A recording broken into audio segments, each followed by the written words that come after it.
욥하면 우리가 가장 먼저 떠오르는 것이 아마 그의 고난일 것입니다. 특히 1장과 2장은 욥에게 어느 날 불시에 찾아온 욥의 입장에서는 도무지 이유를 알 수 없는 고난이죠. 정확하게는 무고한 자가 겪는 고난을 우리에게 이야기하고 있습니다.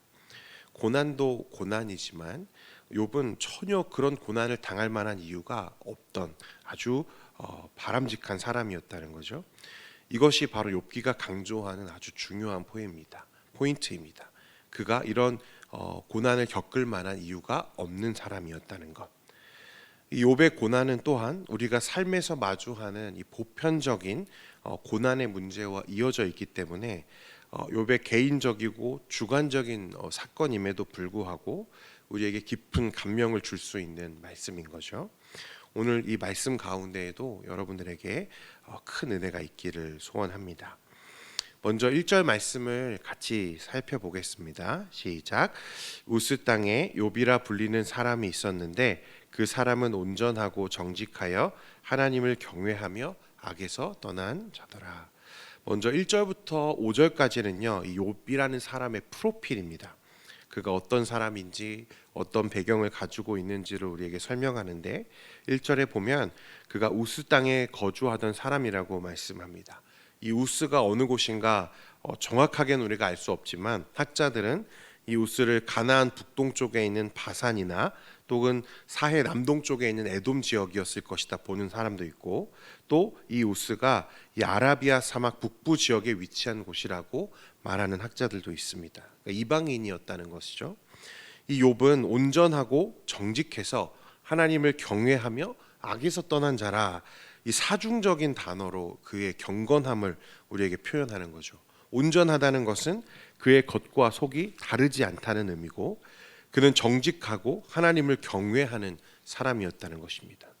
평소에 하나님을 두려워하면서 동시에 하나님을 사랑하는 사람이었다는 거죠. 그의 평소 행실이 하나님이나 사람 앞에서 책 잡힐 것이 없는 아주 경건하고 도덕적인 사람이었다는 것을 우리에게 말씀하고 있는 것입니다.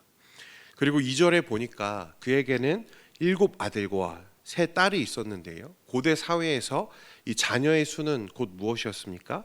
그가 하나님께 받은 축복의 크기를 우리에게 보여주는 거죠. 거기다가 성경에서 10이라는 완전수는 이 욥이 그의 자녀와 함께 얼마나 큰 축복을 받았는지를 우리에게 보여주는 장치입니다.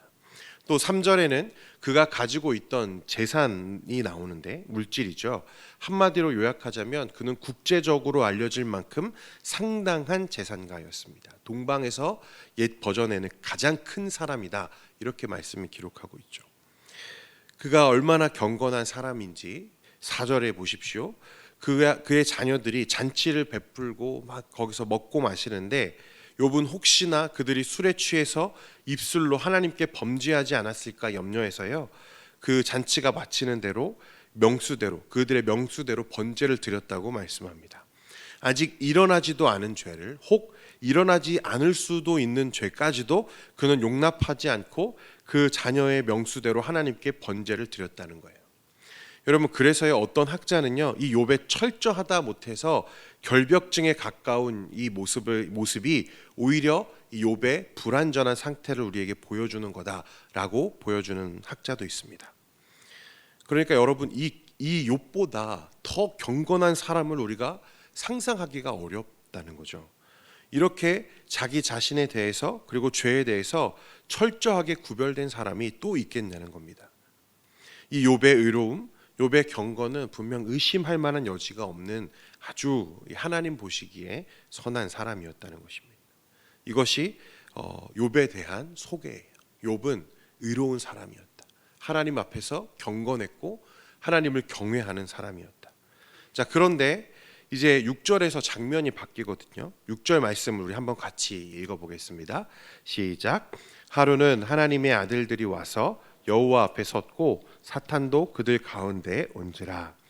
지금까지 욥과 그 가정의 모습들을 우리가 땅의 이야기라고 한다면, 이제 하나님이 주관하시고 주재하시는 이 하늘의 이야기가 나옵니다. 잘 살펴보면 마치 한 법정에 선 것 같은 느낌이 드는 장면인데, 하나님이 하늘에서 법정에서 회의를 주재하시고 지상 사람들에게 영향을 끼치는 어떤 조치를 취하시는 또 다른 영역과 또 다른 장소로 이 하늘이 등장하죠. 물론 욥은 이 사실을 전혀 인식하지 못합니다. 그리고 욥 자신이 앞으로 당하게 되는 그 공경의 모든 차원을 전혀 인식하지 못한다는 것이 오늘 이야기에서 핵심적으로 중요한 역할을 하고 있습니다. 욥이 알고 있는 것은 오직 자기에게 일어나고 있는 고통뿐이라는 거죠. 그러나 동시에 하늘에서는 지금 욥은 알지 못하지만 분명히 하늘에서는 어떤 일들이 일어나고 있다는 거예요. 여러분 7절과 8절 말씀 보십시오. 여호와께서 사탄에게 이르시되 내가 어디서 왔느냐? 사탄이 여호와께 대답하여 이르되 땅을 두루 돌아 여기저기 다녀왔나이다. 여호와께서 사탄에게 이르시되 내가 내 종 욥을 주의하여 보았느냐? 그와 같이 온전하고 정직하여 하나님을 경외하며 악에서 떠난 자는 세상에 없느니라. 지금 하나님의 법정에 사탄이 함께하고 있습니다. 참소자죠. 죄를 고발하는 자로 그 자리에 있는 것입니다. 하나님이 사탄에게 물으시는 거예요. 야, 사탄아, 너 두루두루 다녔다고 했는데 내 종 욥을 봤니? 그와 같이 온전하고 정직해서 하나님을 경외하며 악에서 떠난 자는 세상에 없어. 앞에서 욥을 소개했던 말씀과 정확하게 같은 말씀이죠. 그러니까 욥 스스로도 땅에서뿐만 아니라 하나님도 그의 경건함과 그의 의로움을 어떻게 하시는 거죠? 인정해 주시는 거죠.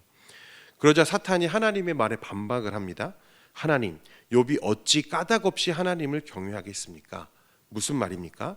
하나님이 욥에게 모든 축복을 넘치도록 주시니 그것 때문에 그가 하나님을 경외하는 것 아닙니까? 라고 말하는 거죠. 이 사단의 고발은 참으로 교묘하고 교활합니다. 한 번에 욥의 경건을 마치 축복을 받기 위한 의도적이고 기복적인 행위로 우리에게 바꾸어서 말하는 거죠. 여러분 여기서 우리도 우리의 신앙을 한번 짚어볼 필요가 있는데요. 우리가 하나님을 경외하고 하나님을 예배하는 것은요. 복 받기 위한 어떤 목적을 이루기 위한 수단이 아니라는 것을 기억해야 됩니다. 하나님이 기뻐하지 않으신다는 거죠. 사단은 욥이 까닭없이 하나님을 그렇게 경외할 리가 없다고 말합니다. 사탄은 이제 하나님께서 욥에게 베푸신 축복을 다 거두시면 그도 분명히 하나님을 떠날 거고 하나님을 저주할 거라고 이야기하는 거예요. 우리 11절과 12절 같이 한번 읽겠습니다. 시작. 이제 주의 손을 펴서 그의 모든 소유물을 치소서. 그리하시면 틀림없이 주를 향하여 욕하지 않겠나이까. 여호와께서 사탄에게 이르시되 내가 그의 소유물을 다 내 손에 맡기노라. 다만 그의 몸에는 내 손을 대지 말지니라. 사탄이 곧 여호와 앞에서 물러가니라. 여러분 하나님이요 사단의 시험을 허락하시고 허용해 주셨습니다. 여러분 그러나 그렇다고 해서 욥에게 일어나는 모든 일이 마치 사단이 주관하고 사단이 주도하는 일처럼 생각하면 안 됩니다. 여러분 앞에서 7절에서 우리가 살펴봤지만 사단에게 먼저 욥의 이야기를 꺼낸 것이 누굽니까? 여호와 하나님이셨어요. 그러니 하나님은 지금 사단의 어떤 조롱과 어떤 꾀임에 빠져서 하나님이 그를 원하지 않으셨는데 사단에게 내어주신 것이 아니라 욥과 그에게 일어난 일들이 하나님이 직접 주관하시고 주도하시는 가운데 일어난 일이라는 것을 우리에게 말씀하는 거예요. 그래서 마지막에 12절에도 보면요. 그래 내가 너에게 욥의 모든 소유를 맡기마. 하지만 그에게는 어떻게 하라? 그의 몸에는 손대지 말아라. 이 사단을 제한하시죠. 그의 활동을 제한하고 계시다는 거예요. 그러니까 이 사단은요 결코 하나님의 주권과 주도하심, 하나님의 권한 밖에서 활동하는 존재가 아니라는 거예요. 그러니까 오늘 이 욥에게 일어나게 될 모든 고난이 실상은 누구로부터 시작된 것입니까? 여호와 하나님께서 의도하시고 여호와 하나님이 허락하신 시험이었다는 것을 우리에게 보여주는 거죠. 다만 욥은요 그 이유도 모르고 원인도 모른 채 그야말로 마른 하늘의 날벼락처럼 재앙을 만나는 것과 같습니다. 이후의 말씀을 보면요 욥은요 모든 재산, 그가 가지고 있던 모든 재산을 한꺼번에 잃었습니다. 그리고 뿐만 아니라 한날 한시에 그의 모든 자녀를 한 자리에서 잃게 되죠. 여러분 감히 상상이나 하겠습니까? 그의 상실감, 그의 상처, 그의 고통을 감히 누가 헤아릴 수 있다고 말하겠습니까? 그런데 욥은 알지 못하지만 그것이 하나님이 허용하심 가운데 일어났고 하나님이 이 일을 주도하고 계시다는 것을 우리가 알았을 때 우리가 어떻게 그 하나님의 마음을 이해할 수 있냐는 것입니다. 사단은 지금 확신하고 있죠. 이유 없는 선이 어디 있고 이유 없는 경배가 어디 있냐는 거예요. 그는 욥이 실제적인 고난을 만나면, 그가 하나님으로부터 누려왔던 모든 축복이 거두어지면 그도 하나님을 저주하고 하나님을 떠날 것이라고 말하고 있어요.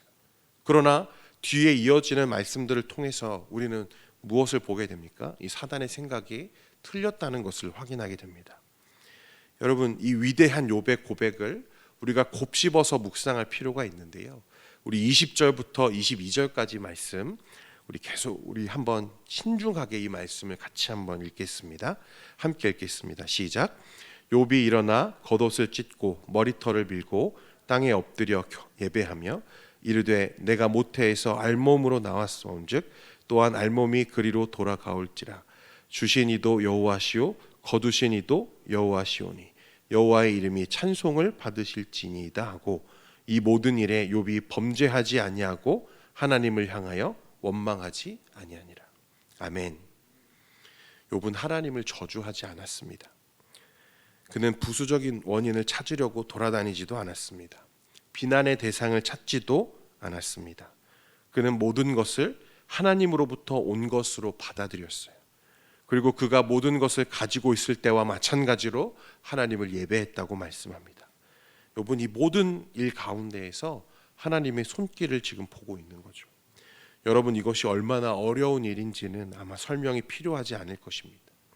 그는 계속되는 손실로 시달리고 있고 실제적인 큰 슬픔을 겪는 중입니다. 이러한 때에 하나님을 경배하는 것이 얼마나 어려운 일일까요? 성도 여러분, 이 1장 말씀에서, 욥기 1장에서 우리는 이유 없이 무고하게 고난을 당해야 하는 욥을 보게 됩니다.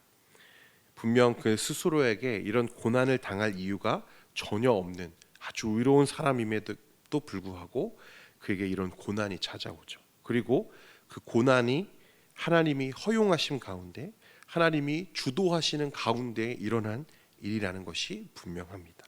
하나님이 이 고난의 원인이라는 거예요. 왜 하나님은 욥에게 이런 일을 행하실까? 그것은 여러분, 욥이 머물고 있던 이 최고의 삶과 완벽에 가까운 신앙이 전부가 아님을 우리에게 지금 말씀하고 계시는 거예요. 욥의 이상적인 삶과 신앙이 완벽해 보이는 그 신앙이 가르쳐 줄 수 없는 전혀 새로운 영역으로 욥과 우리를 지금 초청하고 계시다는 것입니다. 여러분 보십시오. 욥의 삶에 울타리처럼 세워져 있던 모든 것이 거두어졌어요. 자녀라는 울타리, 재물이라는 울타리, 그가 경건하다라고 하는 그의 신앙의 울타리가 거두어지고 그야말로 적신으로 하나님 앞에 섰습니다. 그동안 욥이라는 사람을 설명하던 모든 정체성이 무너졌고 그는 있는 모습 그대로 하나님 앞에 지금 서게 되는 거죠. 성도 여러분, 그런데요, 우리 모든 인생이 사실 나름대로의 울타리들을 겹겹이 쌓아가고 살아가는 삶 아닙니까? 나중에는요, 이 울타리들이 자신의 타이틀을 대변하고 정체성을 증명하는 것이 됩니다. 내 본질이 아니라 사실 이 울타리들은 내 삶의 흔적들일 뿐인데 어느샌가 그게 자신의 본질을 대체하고 있는 것처럼 우리가 살아갈 때가 있다는 거예요. 자신의 있는 모습 그대로가 아니라 자기 자신이 갖고 있는 가면을 쓰고 살아가는 게 우리의 모습이라는 것입니다. 하나님은 욥의 삶에 겹겹이 쌓여 있는 이 울타리들을 제거해 나가세요. 그 과정에서 욥은 고난과 고통에 몸서리치고 절규했지만 결국 그는 그 하나님의 의도하심과 선하심 앞에서 그의 손을 지금 바라보고 있는 거예요. 본질이죠, 본질. 있는 모습 그대로 하나님을 만나기 위한 긴 여정의 출발선상에 지금 서게 된 것입니다. 그리고 우리가 잘 아는 것처럼요, 그 여정의 끝에서 욥은요, 하나님 안에서 보다 분명하고 보다 본질적인 자신의 정체성을 발견하게 됩니다. 그건 이제 추후의 말씀들을 통해서 우리가 살펴보게 될 텐데요. 오늘 우리가 이 말씀을 통해서 확인해야 되는 것은 여러분 이것입니다.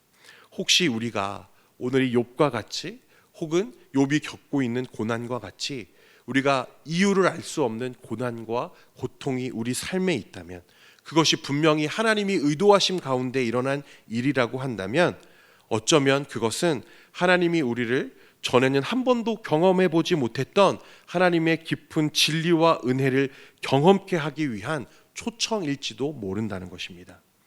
욥은 고난 중에 하나님을 보았고, 여러분 다윗도 광야에서 하나님을 배웠습니다. 그러므로 하나님의 백성들에게 이 고난은 또 다른 하나님의 메시지라는 것입니다. 깊은 묵상과 고민이겠죠. 그 현장에서 사실 우리는 아무것도 할 수 있는 게 없습니다. 아무것도 꺼내어 놓을 게 없어요. 무엇을 할 수 있습니까? 하나님이 우리 삶에 겹겹이 쌓여 있는 울타리들을 거두어 가실 때 여러분 우리가 어떻게 그것을 이해할 수 있고 어떻게 그걸 쉽게 말할 수 있겠습니까? 그렇지만 깊이 인내하고 깊이 하나님을 묵상하는 가운데 여러분 이 욥이 마침내 발견하고 내가 하나님을 보았다 말하고 있는데 그 하나님의 선하심을 맛보게 되는 저와 여러분 되기를 소원합니다. 여러분 침묵할 수밖에 없어요. 인내할 수밖에 없습니다. 하나님이 왜 나에게 이런 일을 행하시는지 도무지 이해할 수 없지만 하나님이 선하시고 하나님이 분명 나를 사랑하신다면 이 가운데에도 분명 나에게 하나님이 말씀하고 계시겠구나 확신하며 기다리는 수밖에 없다는 거예요. 사랑하는 성도 여러분, 혹시 이런 고난이 여러분들의 삶에 계십니까? 사랑하는 자를 잃었을 때, 혹은 내가 귀하다고 여기는 것들이 하나씩 하나씩 내 손에서 빠져나갈 때, 여러분 욥과 같이 오늘 우리가 고백했던 욥이 고백을 우리가 묵상하면서 여러분 인내할 수 있는 저와 여러분 되기를 소원합니다. 그리고 그 가운데 분명히 하나님의 깊은 은혜를 발견하게 되는 저와 여러분 되기를 소원합니다. 기도하겠습니다. 거룩하신 하나님 아버지, 오늘 이 욥의 고난을 통해서 우리에게 새로운 하나님 이 은혜로 초청해 주시니 감사합니다.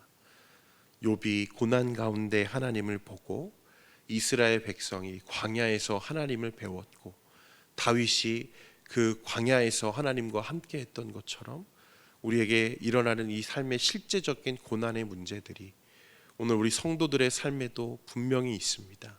하나님 그 가운데에 인내하며 오늘 욥과 같이 주신 이도 하나님이시고 거두신 이도 하나님이시라면 내가 동일하게 그 하나님을 예배할 것이라 고백하는 이 욥과 같이 오늘 하루도 인내하며 하나님의 이 선하심을 우리가 기대하는 우리 모든 성도들 되도록 은혜 베풀어 주시옵소서.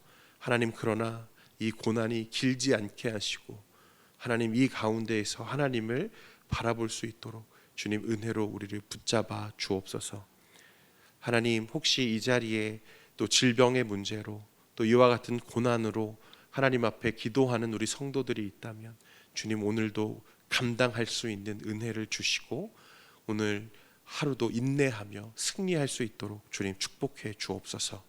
이 시간 기도하며 나아갈 때 우리의 기도를 조성해 주시고 하나님의 은혜 가운데 거하는 충만한 시간 되도록 주여 붙잡아 주옵소서. 예수님의 이름으로 기도합니다. 아멘. 지금은 우리 주 예수 그리스도의 은혜와 하나님 아버지의 무한하신 사랑하심과 성령님의 위로 교통 충만케 하심이 이 자리에 모인 모든 주의 권속 위에 주의 성도들 위에 지금으로부터 영원까지 함께 하시기를 간절히 축원하옵나이다. 아멘.